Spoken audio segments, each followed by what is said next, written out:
La victoria en la Bastilla desata el irrefrenable torrente de la revolución. La gente ha desafiado a su rey y ha ganado. No hay vuelta atrás.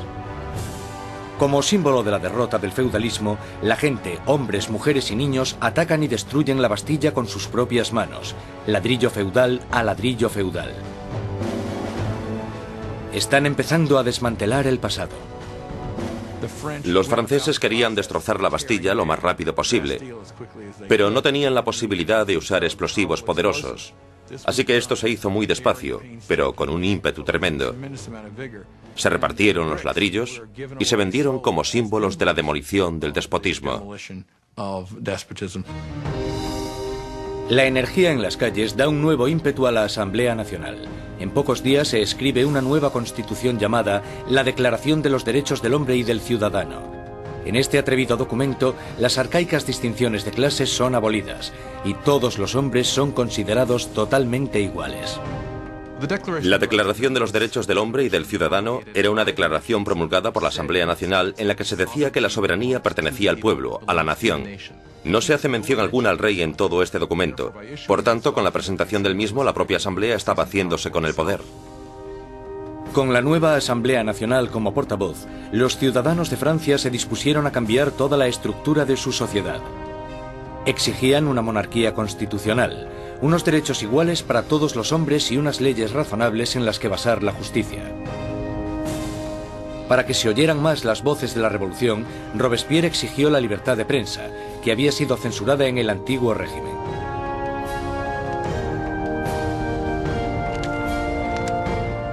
Como resultado, la prensa libre la encabeza l'Ami du Peuple, el amigo de la gente. Un periódico radical lleno de sermones sarcásticos y provocadores. Es la creación de un exmédico, Jean-Paul Marat. Después de un periodo de fracasos profesionales, Marat acabó viviendo en la pobreza y durante un tiempo encontró refugio en las alcantarillas de París. Allí fue donde contrajo una dolorosa enfermedad de la piel que le obliga a pasar largo tiempo dándose baños medicinales. Un Marat amargado y fracasado encuentra en la revolución la válvula de escape perfecta para su desgracia. Jean-Paul Marat era simplemente uno de esos profesionales insatisfechos y desgraciadamente la revolución da una oportunidad a los profesionales insatisfechos. Marat canalizó toda su rabia, todo su resentimiento a través de un periódico que tuvo un éxito increíble, l'Ami du Peuple. Marat era un hombre con una rabia fuera de lo normal. Solo hay que leer las páginas de su periódico l'Ami du Peuple para darse cuenta. En cada publicación se puede ver la paranoia que tiene. Ve conspiraciones en todas partes contra la revolución y para él la respuesta es muy simple. La sangre, las cabezas. Marat aborrece la extravagancia de la monarquía en medio de la pobreza que domina Francia. Y solo necesita el rumor más insignificante para arremeter contra el rey y la reina en su periódico. El 2 de octubre de 1789 explota de rabia. A París llega la noticia de que el rey ha celebrado una fiesta en Versalles y que en ella los decadentes monarcas habían tirado al suelo la bandera tricolor, el símbolo de la revolución, y la habían pisoteado. Marat está furioso. Escribe sobre esta difamación en su periódico, justo cuando surge una nueva amenaza. El rey ha ordenado otra vez a las tropas que tomen sus posiciones en los alrededores de París. Con el golpe maestro de la Bastilla aún reciente en las mentes de las personas, Marat insta desesperadamente a entrar en acción. Gente de París, es el momento de que abráis los ojos. Salid de vuestro letargo, despertad. Una vez más, despertad. 5 de octubre. París se despierta con un ensordecedor ruido de campanas. Las mujeres se reúnen cerca del ayuntamiento para protestar por la escasez de pan. Y, según la gente se va enterando de la ofensiva fiesta del rey, el miedo al acercamiento de las tropas reales se mezcla con la rabia. Pronto, miles de mujeres se dirigirán a Versalles, con lanzas y pistolas en sus manos. Las mujeres van a exponer sus quejas al rey. El núcleo de esta multitud estaba compuesto por las famosas poissardes, las temidas pescaderas de los mercados centrales, famosas por su complexión fuerte y su valentía. Iban equipadas con cuchillos enormes de escamar pescado y estaban muy fuertes para transportar cajas. Yo no me atrevería a meterme con ellas. Son mujeres de los barrios pobres que se ven afectadas por el aumento del precio del pan y la escasez de productos. De repente se dan cuenta de que tienen que hacer algo. Es bastante increíble que estas mujeres de a pie, que seguramente la mayoría no supieran ni escribir su nombre, de repente se convirtiesen en las protagonistas de un proceso histórico. En Palacio, la noticia de que había un grupo de mujeres acercándose llegó a oídos de la reina. Cuenta la leyenda que fue en este momento cuando María Antonieta dijo la famosa frase que en realidad nunca dijo. María Antonieta no dijo, dejadles comer tarta. Eso es un mito. Desgraciadamente a María Antonieta probablemente ni siquiera le importaron los pobres de su país el tiempo suficiente como para decir eso. Mientras las mujeres se reúnen fuera de las puertas, Luis XVI se da cuenta de que la revolución ya no puede ser ignorada. La tiene en la puerta de su casa. Acepta firmar la Declaración de los Derechos del Hombre y del Ciudadano, pero la multitud continúa aumentando durante la noche. Cuando llega la mañana, hay 20.000 personas acampadas fuera de Palacio Real. Para acabar con los signos de distancia entre el rey y sus súbditos, la multitud enfurecida pide que el rey y la reina se trasladen a París. Más indeciso que nunca, Luis XVI es demasiado débil para responder. Su indecisión desatará la furia entre la multitud y pondrá las vidas de la familia real en grave peligro.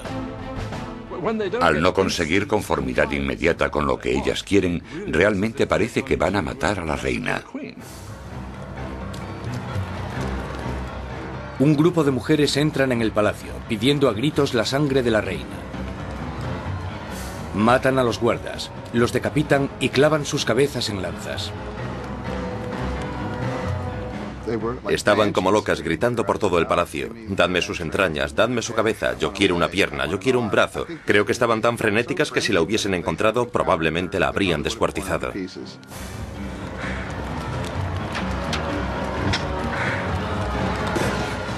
Temiendo por su vida, María escapa a los aposentos de Luis XVI solo unos minutos antes de que las mujeres entren en la habitación y hagan trizas su cama. El rey y la reina están ahora a la merced de la multitud. Y lo que la multitud quiere es un poco de atención por parte del rey. La única forma de que las mujeres se calmen es que la familia real acepte ir a París, porque creen que una vez que estén allí, entonces pueden obligarles a hacer lo que la gente de París quiera. 60.000 personas inician la marcha, llevándose de Versalles carros y carretas de harina de la despensa real. El carruaje real es escoltado todo el camino hasta París. El rey y la reina son obligados a ir a París, con las cabezas de los guardas que habían sido masacrados en el castillo. Les habían cortado las cabezas. Es realmente un acto de violencia extrema.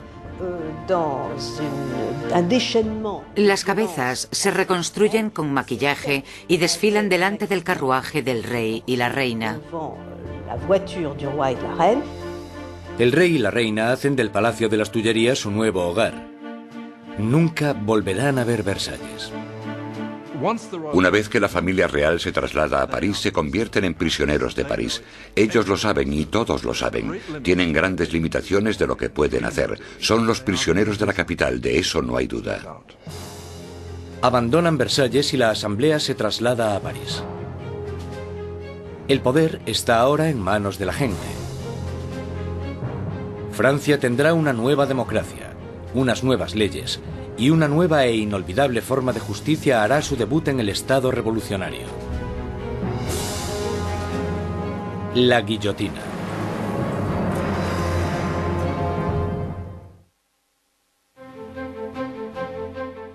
Mayo de 1791. Han pasado ya casi 2 años desde que la familia real y la Asamblea Nacional se trasladaron a París. Robespierre habla a menudo en la Asamblea y en el Club Jacobino, una sociedad que lleva el nombre de su sitio de reunión, un viejo monasterio jacobino. Ahora, las palabras son el núcleo de la revolución. y Robespierre sigue con su moral inquebrantable. Su verdadero norte es siempre la gente. Pronto le apodarán el incorruptible. Francia es ahora una monarquía constitucional. El rey está obligado a compartir su poder con los revolucionarios en la Asamblea. Pero parece que su ración de poder se va haciendo cada vez más pequeña, y es obligado a firmar ley tras ley, disminuyendo su propio poder y el del otro régimen feudal, la Iglesia Católica. Luis decide que ha llegado el momento de escaparse de los confines de la nueva república y montar una campaña para reclamar su reinado. En 1791, Luis XVI decide que necesita volver a obtener el control de su país. Y sabe que solo puede hacer eso con la ayuda de un ejército extranjero. Así que su idea es dejar el Palacio de las Tullerías y avanzar hacia la frontera más cercana. 21 de junio de 1791. El rey y la reina se disfrazan de criados y, protegidos por la oscuridad, se escapan de París.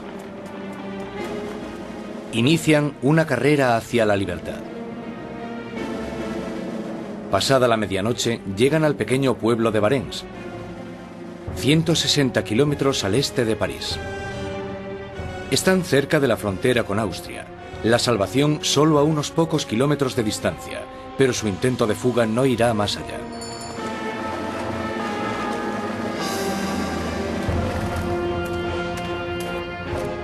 Los rumores del viaje de los monarcas les habían precedido.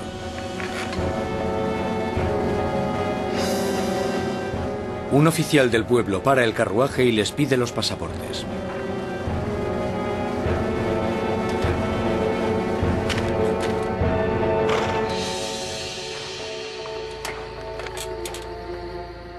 Las sospechas del oficial se confirman. Es la firma del rey. El hombre está impresionado, pero los guardias revolucionarios de cerca de allí no se sienten nada intimidados por esto. Él espera todo el tiempo que la gente le reconozca y que se produzca una rebelión a su favor, y para su horror y sorpresa, no se alegran de verle. Ven que está intentando escapar y lo que pasa es que le arrestan y se lo llevan de vuelta. La idea de que el monarca había intentado abandonar a su pueblo era psicológicamente catastrófica. El acontecimiento realmente rompió el lazo que unía a Luis XVI con sus súbditos. Ahora no solo tenían un rey superficial, sino que tenían un rey que obviamente también era un traidor. Con los enemigos oficiales de la familia real en el poder, este pasa de Luis XVI, ahora un rey prisionero, a los revolucionarios de la Asamblea. Al mando del gobierno revolucionario está Robespierre. Él brilla en lo alto del podio, dictando órdenes de todo tipo. Exige el sufragio universal y el fin de la esclavitud en las Antillas francesas. Pide incluso con más pasión la erradicación de la pena de muerte. En la nueva era de la Ilustración, Robespierre quiere deshacerse de todos los restos del pasado medieval. Europa ha heredado un macabro repertorio de métodos de ejecución de la Alta Edad Media. Muertes crueles y tortuosas, a base de arrastrar, descuartizar, colgar, ahorcar y quemar en la hoguera. Bajo el antiguo régimen había toda una colección de truculentos castigos. La decapitación estaba reservada para la nobleza, y algo que la revolución quería desde el principio era que todo el mundo tuviese una muerte igual. Querían simbólicamente que todos pudiesen tener el mismo castigo. A pesar de la oposición de Robespierre, una nueva máquina de matar toma protagonismo en París.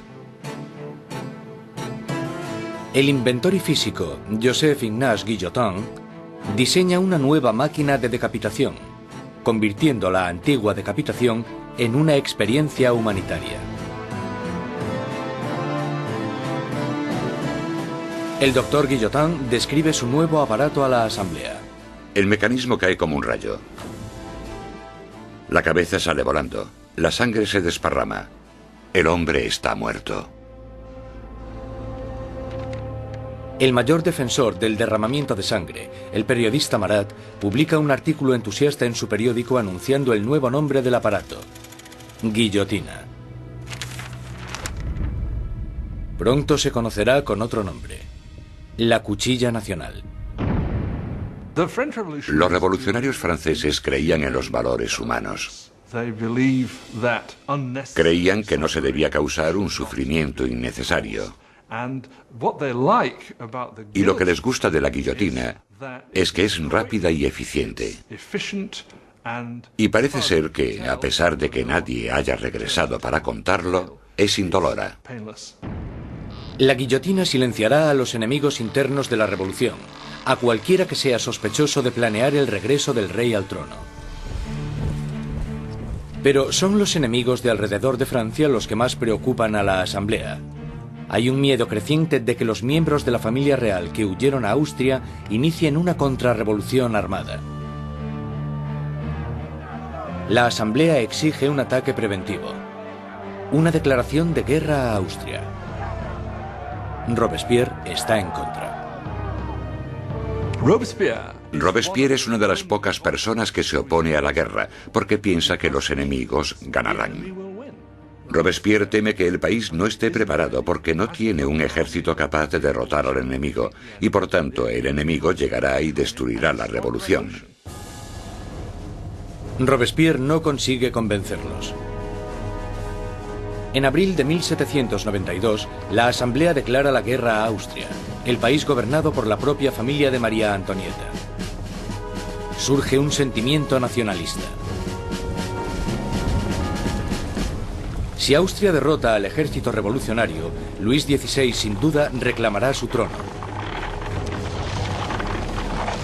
Y se sospecha que María Antonieta está ayudando al enemigo mediante el envío de cartas a sus familiares en Austria, en las que se les pasa los movimientos de las tropas francesas para que obtengan ventaja. Todo esto mientras el rey y la reina simulan su apoyo a la revolución. Luis XVI y María Antonieta están jugando a dos bandos. Muchas veces simulan estar a favor de la revolución, pero a la vez conspiran contra ella. Están intentando sobrevivir. Se podría entender como que son supervivientes, pero bajo el punto de vista revolucionario, son unos mentirosos.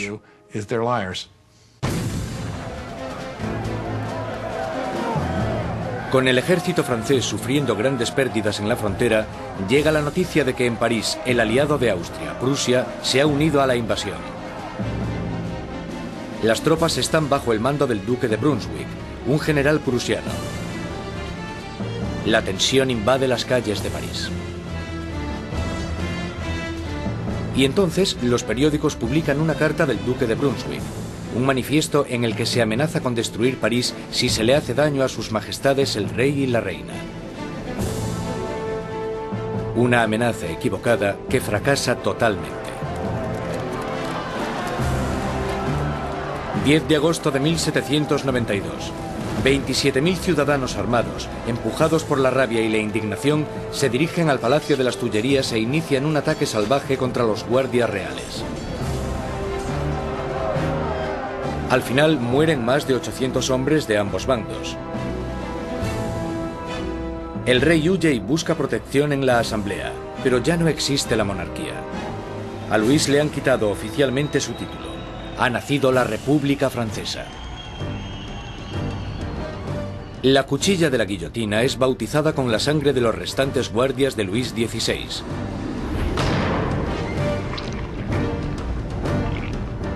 Y Robespierre, en su día un incondicional opositor de la pena de muerte, ha cambiado de opinión. El nacimiento de una nueva república solo puede iniciarse con la muerte de un rey.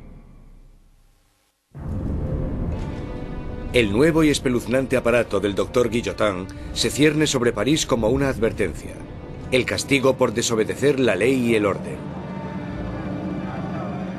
Recientemente bautizado con la sangre de los guardias del rey, pronto terminará también con la vida del rey. En agosto de 1792, con el rey destronado y la familia real metida en prisión, Robespierre y sus jacobinos están sumidos en una lucha por el control del gobierno nacional contra los girondinos, los moderados de la Asamblea.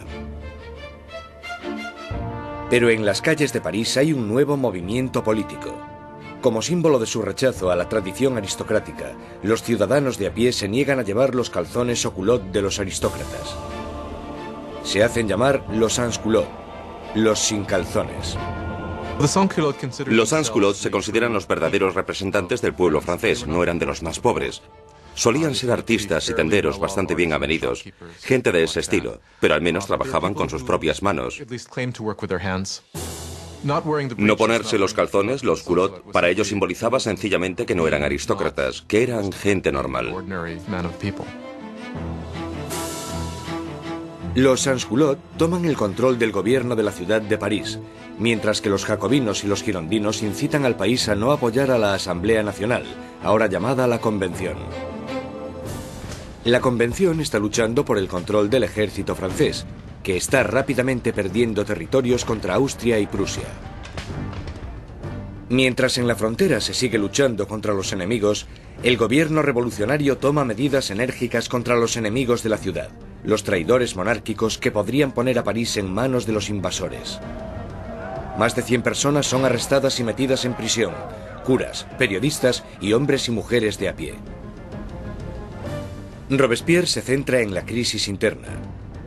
Pero su amigo, el ministro de Justicia, Georges Danton, incita a todos los hombres, jóvenes y adultos a que se unan al campo de batalla. Es sociable y llamativo, todo lo que Robespierre no es. Pronto, el nombre de Danton se empieza a oír por todo París. Danton es un personaje lleno de vida, grandilocuente, un bebedor empedernido, libertino, que a pesar de pertenecer a la clase alta, al contrario que Robespierre, es capaz de identificarse totalmente con los trabajadores, de una manera que Robespierre simplemente no puede. Según se va acercando el enemigo, la convincente retórica de Danton moviliza a la gente, haciendo que muchos se decidan a acudir al frente. Hay un momento muy famoso en el que los ejércitos austríaco y prusiano les están invadiendo, y él se pone delante de la gente y grita eso de: para vencer nos hace falta audacia, más audacia y siempre audacia. Realmente es una persona capaz de dirigir a un país en la lucha contra el invasor. Es un momento extraordinario. Al irse tantos hombres al frente a luchar, París se queda indefenso, con las cárceles llenas de prisioneros políticos. Un miedo inquietante inunda la ciudad. La creciente multitud de prisioneros quizás sea difícil de contener. Marat lanza a los ciudadanos revolucionarios una propuesta sangrienta: bajar a las prisiones y matar a todos los que estén dentro. Los ejércitos extranjeros estaban acercándose a París. Si llegan a entrar en contacto en París con los enemigos de la revolución en las prisiones, entonces esto hubiera dado lugar a algo terrible desde el punto de vista de la gente. En la primera semana de septiembre llegan malas noticias del frente. Prusia ha tomado Verdun, una ciudad en el camino de París. Ahora el enemigo está solo a unos kilómetros de distancia. El miedo que asolaba París explota. Los sans-culottes entran en las prisiones e inician un violento ataque contra los presos de la ciudad. No dejarán vivo a ningún traidor. Los sans-culottes entraron en las prisiones, sobre todo aquellas donde estaban encerrados los curas refractarios, donde estaban los nobles y donde estaban los presos políticos, y empezaron a llevar a cabo sus propios juicios improvisados, que eran muy cortos, y la mayoría de las veces acababan en muerte.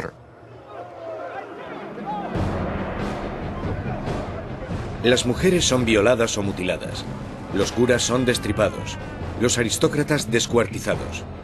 En la primera masacre, más de 1.600 personas son asesinadas en solo unos días. Cuando la noticia de las masacres de septiembre se extiende por Europa, los enemigos de la revolución sienten repulsión.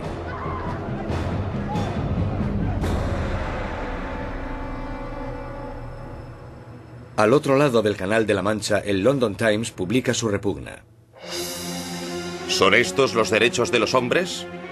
¿Es esta la libertad de la naturaleza humana? Los tiranos más salvajes que vagan a cuatro patas por los territorios inexplorados de África son incluso superiores a estos animales parisinos de dos patas. La revolución ha tomado un rumbo intolerable. Incluso Robespierre se da cuenta de que las cosas han ido demasiado lejos. que la gente no puede dirigir sola la revolución. Necesitan a alguien que les guíe. Una mano de hierro. Gracias al poder de sus palabras, el incorruptible salta a la palestra como el hombre que puede guiar a la revolución. Robespierre, que anteriormente había apoyado la monarquía constitucional, ahora cree que ya no hay sitio para un rey. Se toma una decisión trascendental. Francia llevará a juicio a su propio monarca.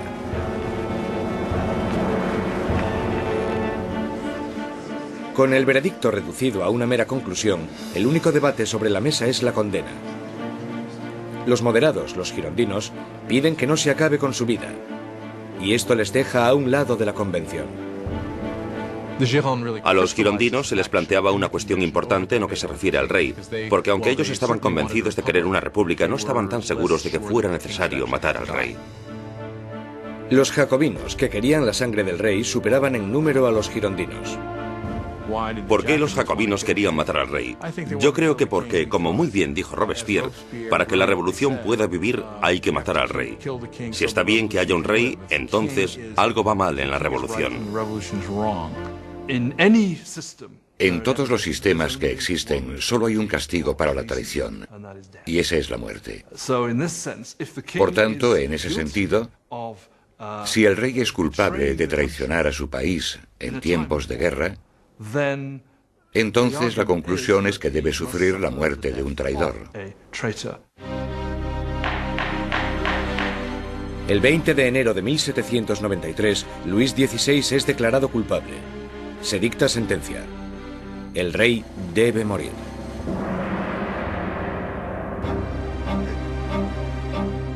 Esa noche se reúne durante un rato con su familia.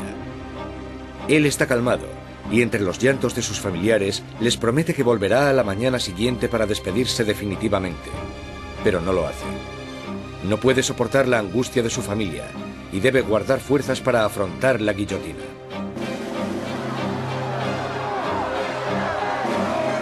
A la mañana siguiente, un carruaje lleva a Luis XVI al patíbulo. Estoicamente camina hacia la guillotina.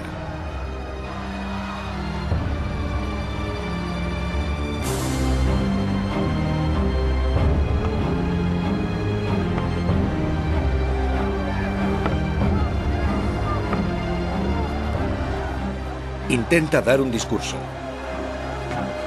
Confío en que mi muerte sirva para hacer feliz a mi pueblo, pero siento pena por Francia y temo que pueda sufrir la ira del Señor. Pero los guardias silencian sus palabras con el ruido de los tambores.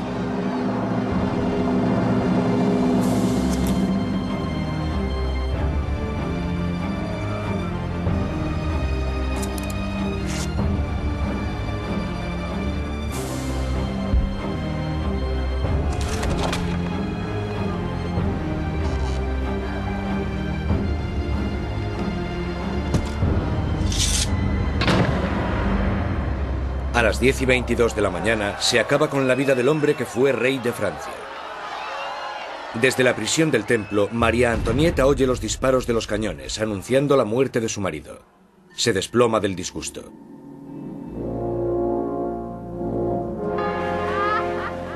La sangre del rey es derramada. La revolución victoriosa. Pero los enemigos de la revolución pronto reclamarán su propia victoria. ¿Su objetivo? El hombre que está pidiendo que rueden tantas cabezas. Jean-Paul Marat.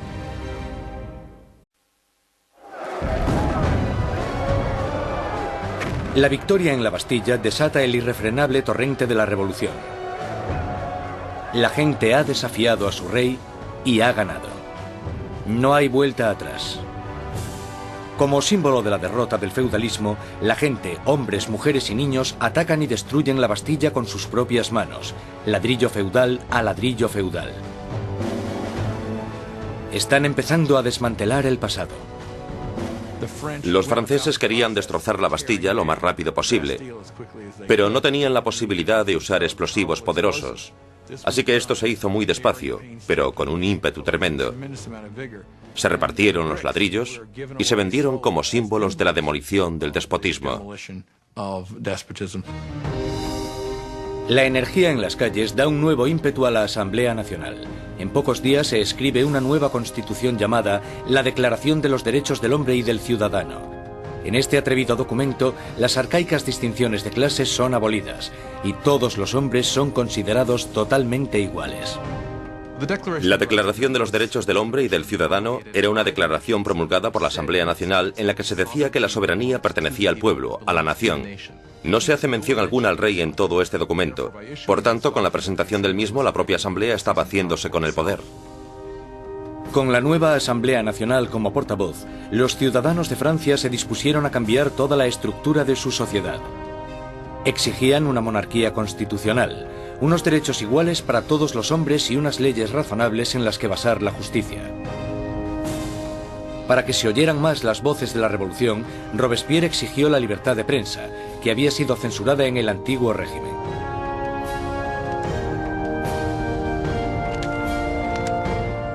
Como resultado, la prensa libre la encabeza l'Ami du Peuple, el amigo de la gente. Un periódico radical lleno de sermones sarcásticos y provocadores. Es la creación de un exmédico, Jean-Paul Marat. Después de un periodo de fracasos profesionales, Marat acabó viviendo en la pobreza y durante un tiempo encontró refugio en las alcantarillas de París. Allí fue donde contrajo una dolorosa enfermedad de la piel que le obliga a pasar largo tiempo dándose baños medicinales.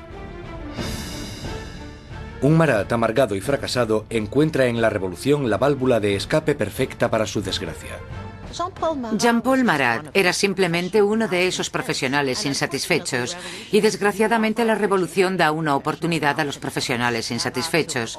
Marat canalizó toda su rabia, todo su resentimiento a través de un periódico que tuvo un éxito increíble, l'Ami du Peuple. Marat era un hombre con una rabia fuera de lo normal. Solo hay que leer las páginas de su periódico l'Ami du Peuple para darse cuenta. En cada publicación se puede ver la paranoia que tiene. Ve conspiraciones en todas partes contra la revolución y para él la respuesta es muy simple. La sangre, las cabezas. Marat aborrece la extravagancia de la monarquía en medio de la pobreza que domina Francia. Y solo necesita el rumor más insignificante para arremeter contra el rey y la reina en su periódico. El 2 de octubre de 1789 explota de rabia. A París llega la noticia de que el rey ha celebrado una fiesta en Versalles y que en ella los decadentes monarcas habían tirado al suelo la bandera tricolor, el símbolo de la revolución, y la habían pisoteado. Marat está furioso. Escribe sobre esta difamación en su periódico, justo cuando surge una nueva amenaza. El rey ha ordenado otra vez a las tropas que tomen sus posiciones en los alrededores de París. Con el golpe maestro de la Bastilla aún reciente en las mentes de las personas, Marat insta desesperadamente a entrar en acción. Gente de París, es el momento de que abráis los ojos. Salid de vuestro letargo, despertad. Una vez más, despertad. 5 de octubre. París se despierta con un ensordecedor ruido de campanas. Las mujeres se reúnen cerca del ayuntamiento para protestar por la escasez de pan. Y, según la gente se va enterando de la ofensiva fiesta del rey, el miedo al acercamiento de las tropas reales se mezcla con la rabia. Pronto, miles de mujeres se dirigirán a Versalles, con lanzas y pistolas en sus manos. Mayo de 1791. Han pasado ya casi 2 años desde que la familia real y la Asamblea Nacional se trasladaron a París. Robespierre habla a menudo en la Asamblea y en el Club Jacobino, una sociedad que lleva el nombre de su sitio de reunión, un viejo monasterio jacobino. Ahora, las palabras son el núcleo de la revolución, y Robespierre sigue con su moral inquebrantable. Su verdadero norte es siempre la gente. Pronto le apodarán el incorruptible. Francia es ahora una monarquía constitucional. El rey está obligado a compartir su poder con los revolucionarios en la Asamblea. Pero parece que su ración de poder se va haciendo cada vez más pequeña, y es obligado a firmar ley tras ley, disminuyendo su propio poder y el del otro régimen feudal, la Iglesia Católica. Luis decide que ha llegado el momento de escaparse de los confines de la nueva república y montar una campaña para reclamar su reinado. En 1791, Luis XVI decide que necesita volver a obtener el control de su país. Y sabe que solo puede hacer eso con la ayuda de un ejército extranjero. Así que su idea es dejar el Palacio de las Tullerías y avanzar hacia la frontera más cercana. 21 de junio de 1791. El rey y la reina se disfrazan de criados y, protegidos por la oscuridad, se escapan de París. Inician una carrera hacia la libertad. Pasada la medianoche, llegan al pequeño pueblo de Varennes, 160 kilómetros al este de París. Están cerca de la frontera con Austria. La salvación solo a unos pocos kilómetros de distancia, pero su intento de fuga no irá más allá.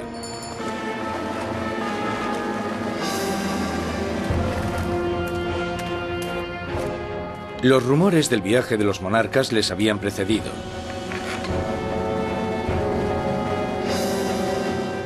Un oficial del pueblo para el carruaje y les pide los pasaportes.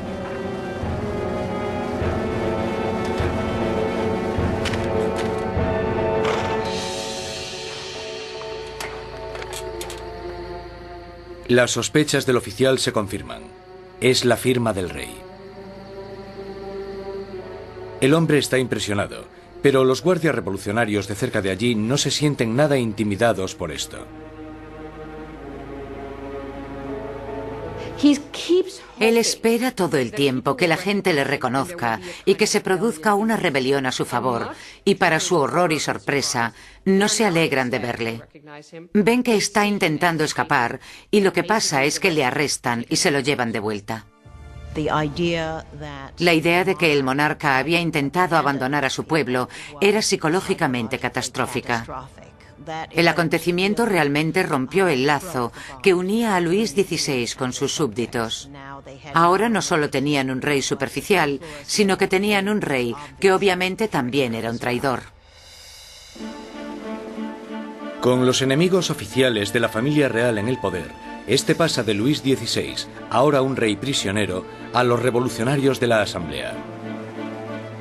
Al mando del gobierno revolucionario está Robespierre. Él brilla en lo alto del podio, dictando órdenes de todo tipo. Exige el sufragio universal y el fin de la esclavitud en las Antillas francesas. Pide incluso con más pasión la erradicación de la pena de muerte. En la nueva era de la Ilustración, Robespierre quiere deshacerse de todos los restos del pasado medieval. Europa ha heredado un macabro repertorio de métodos de ejecución de la Alta Edad Media. Muertes crueles y tortuosas, a base de arrastrar, descuartizar, colgar, ahorcar y quemar en la hoguera. Bajo el antiguo régimen había toda una colección de truculentos castigos. La decapitación estaba reservada para la nobleza, y algo que la revolución quería desde el principio era que todo el mundo tuviese una muerte igual. Querían simbólicamente que todos pudiesen tener el mismo castigo. A pesar de la oposición de Robespierre, una nueva máquina de matar toma protagonismo en París. El inventor y físico Joseph Ignace Guillotin puede iniciarse con la muerte de un rey. El nuevo y espeluznante aparato del Dr. Guillotin se cierne sobre París como una advertencia. El castigo por desobedecer la ley y el orden. Recientemente bautizado con la sangre de los guardias del rey, pronto terminará también con la vida del rey. En agosto de 1792, con el rey destronado y la familia real metida en prisión, Robespierre y sus jacobinos están sumidos en una lucha por el control del gobierno nacional contra los girondinos, los moderados de la Asamblea. Pero en las calles de París hay un nuevo movimiento político. Como símbolo de su rechazo a la tradición aristocrática, los ciudadanos de a pie se niegan a llevar los calzones o culottes de los aristócratas. Se hacen llamar los sans-culottes, los sin calzones. Los sans-culottes se consideran los verdaderos representantes del pueblo francés, no eran de los más pobres. Solían ser artistas y tenderos bastante bien avenidos, gente de ese estilo, pero al menos trabajaban con sus propias manos. No ponerse los calzones, los culottes, para ellos simbolizaba sencillamente que no eran aristócratas, que eran gente normal. Los sans-culottes toman el control del gobierno de la ciudad de París, mientras que los jacobinos y los girondinos incitan al país a no apoyar a la Asamblea Nacional, ahora llamada la Convención. La Convención está luchando por el control del ejército francés, que está rápidamente perdiendo territorios contra Austria y Prusia. Mientras en la frontera se sigue luchando contra los enemigos, el gobierno revolucionario toma medidas enérgicas contra los enemigos de la ciudad, los traidores monárquicos que podrían poner a París en manos de los invasores. Más de 100 personas son arrestadas y metidas en prisión, curas, periodistas y hombres y mujeres de a pie. Robespierre se centra en la crisis interna, pero su amigo, el ministro de Justicia, Georges Danton, incita a todos los hombres, jóvenes y adultos a que se unan al campo de batalla. Es sociable y llamativo, todo lo que Robespierre no es. Pronto, el nombre de Danton se empieza a oír por todo París. Danton es un personaje lleno de vida, grandilocuente, un bebedor empedernido, libertino, que a pesar de pertenecer a la clase alta, al contrario que Robespierre, es capaz de identificarse totalmente con los trabajadores, de una manera que Robespierre simplemente no puede. Según se va acercando el enemigo, la convincente retórica de Danton moviliza a la gente, haciendo que muchos se decidan a acudir al frente. Hay un momento muy famoso en el que los ejércitos austríaco y prusiano les están invadiendo, y él se pone delante de la gente y grita eso de: para vencer nos hace falta audacia, más audacia y siempre audacia. Realmente es una persona capaz de dirigir a un país en la lucha contra el invasor. Es un momento extraordinario. Al irse tantos hombres al frente a luchar, París se queda indefenso, con las cárceles llenas de prisioneros políticos. Un miedo inquietante inunda la ciudad. La creciente multitud de prisioneros quizás sea difícil de contener. Marat lanza a los ciudadanos revolucionarios una propuesta sangrienta: bajar a las prisiones y matar a todos los que estén dentro. Los ejércitos extranjeros estaban acercándose a París. Si llegan a entrar en contacto en París con los enemigos de la revolución en las prisiones, entonces esto hubiera dado lugar a algo terrible desde el punto de vista de la gente. En la primera semana de septiembre llegan malas noticias del frente. Prusia ha tomado Verdun, una ciudad en el camino de París. Ahora el enemigo está solo a unos kilómetros de distancia. El miedo que asolaba París explota. Los sans-culottes entran en las prisiones e inician un violento ataque contra los presos de la ciudad. No dejarán vivo a ningún traidor. Los sans-culottes entraron en las prisiones, sobre todo aquellas donde estaban encerrados los curas refractarios, donde estaban los nobles y donde estaban los presos políticos, y empezaron a llevar a cabo sus propios juicios improvisados, que eran muy cortos, y la mayoría de las veces acababan en muerte.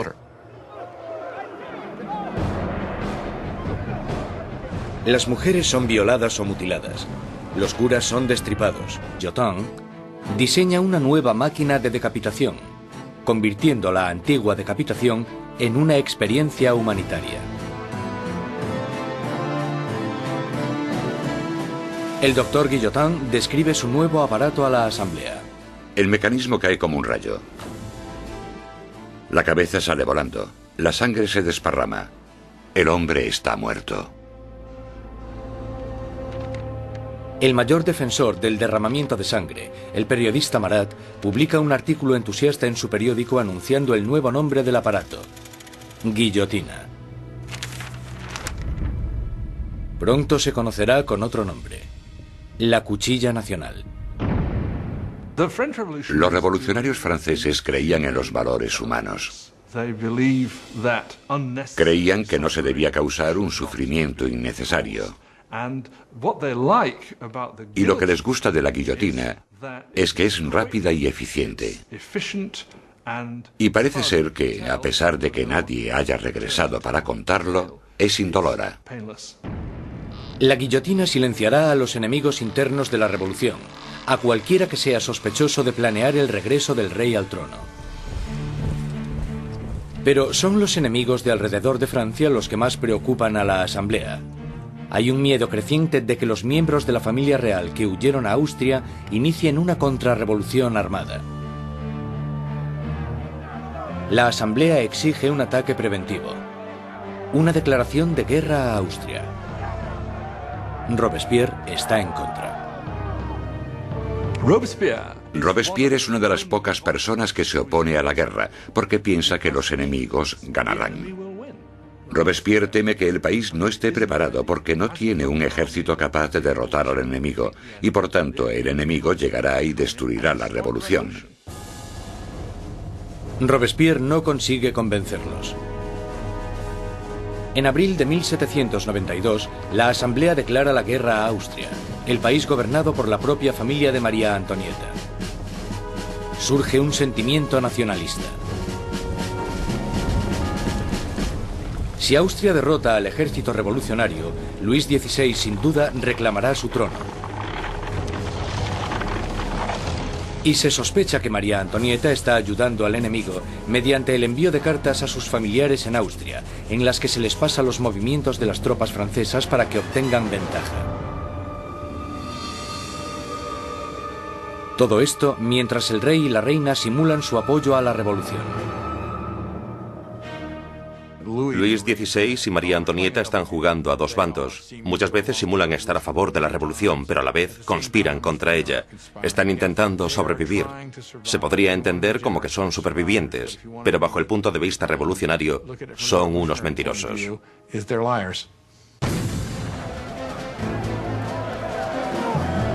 Con el ejército francés sufriendo grandes pérdidas en la frontera, llega la noticia de que en París el aliado de Austria, Prusia, se ha unido a la invasión.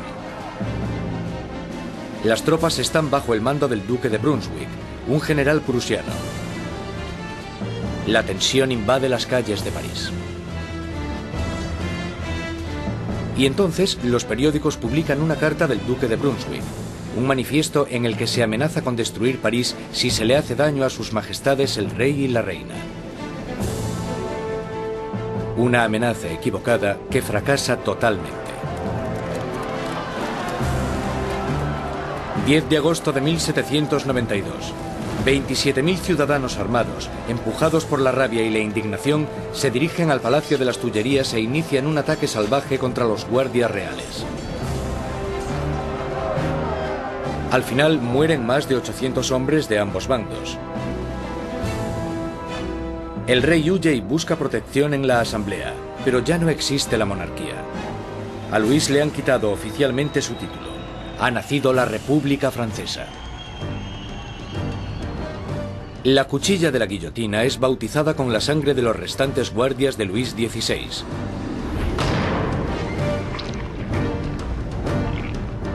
Y Robespierre, en su día un incondicional opositor de la pena de muerte, ha cambiado de opinión. El nacimiento de una nueva república solo las mujeres van a exponer sus quejas al rey. El núcleo de esta multitud estaba compuesto por las famosas poissardes, las temidas pescaderas de los mercados centrales, famosas por su complexión fuerte y su valentía.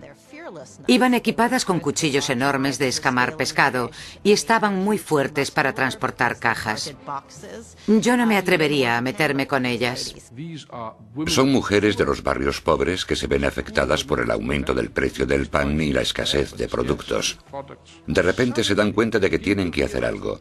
Es bastante increíble que estas mujeres de a pie, que seguramente la mayoría no supieran ni escribir su nombre, de repente se convirtiesen en las protagonistas de un proceso histórico. En Palacio, la noticia de que había un grupo de mujeres acercándose llegó a oídos de la reina. Cuenta la leyenda que fue en este momento cuando María Antonieta dijo la famosa frase que en realidad nunca dijo. María Antonieta no dijo, dejadles comer tarta. Eso es un mito. Desgraciadamente a María Antonieta probablemente ni siquiera le importaron los pobres de su país el tiempo suficiente como para decir eso. Mientras las mujeres se reúnen fuera de las puertas, Luis XVI se da cuenta de que la revolución ya no puede ser ignorada. La tiene en la puerta de su casa. Acepta firmar la Declaración de los Derechos del Hombre y del Ciudadano, pero la multitud continúa aumentando durante la noche. Cuando llega la mañana, hay 20.000 personas acampadas fuera de Palacio Real. Para acabar con los signos de distancia entre el rey y sus súbditos, la multitud enfurecida pide que el rey y la reina se trasladen a París. Más indeciso que nunca, Luis XVI es demasiado débil para responder. Su indecisión desatará la furia entre la multitud y pondrá las vidas de la familia real en grave peligro. Al no conseguir conformidad inmediata con lo que ellas quieren, realmente parece que van a matar a la reina. Un grupo de mujeres entran en el palacio, pidiendo a gritos la sangre de la reina. Matan a los guardas, los decapitan y clavan sus cabezas en lanzas. Estaban como locas gritando por todo el palacio. Dadme sus entrañas, dadme su cabeza, yo quiero una pierna, yo quiero un brazo. Creo que estaban tan frenéticas que si la hubiesen encontrado probablemente la habrían descuartizado.